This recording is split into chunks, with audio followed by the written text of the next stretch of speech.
May isang IG Reels ako na umabot talaga ng 1 million views. Nilagyan ko talaga siya ng personal touch. Nilagyan ko siya ng puso, nilagyan ko siya ng mas grabe na dedication. This week on Kwentong Madiskarte, powered by PLDT Home. Click like, share, and subscribe for more Kwentong Madiskarte videos. My name is Catherine Fabello. I'm a mom of 3 boys and my business is all about scented candles. Kasi mental health, so anxiety and stress that time, kaya nahihirapan ako matulog.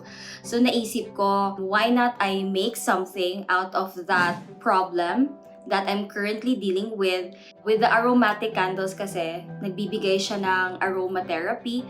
So sabi ko, sige, gawin ko to so I can also help others who are going through the same dilemma as mine, lalo na yung mga mahirap makapag-relax. So it's really about the passion in me wanting to help people that really pushed me to start this business. It's really the branding that will make you stand out. Yung aking layout, as much as possible, I want it as straight or direct to the point. Hindi ganun ka-intricate yung design ng labels. And also, I was able to use social media as well.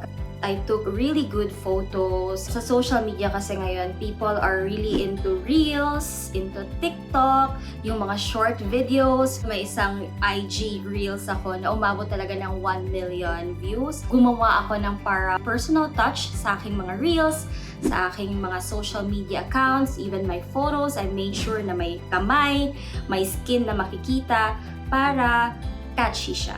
What I do is gumawa ako ng massage candle. Iba yung formulation niya. I added shea butter, I added virgin coconut oil, which are sourced from our local farmers in CDO. I do believe that for a business to sustain is really for you to always adapt and innovate. Minsan, pagod, pahinga, saglit, but bangon ulit.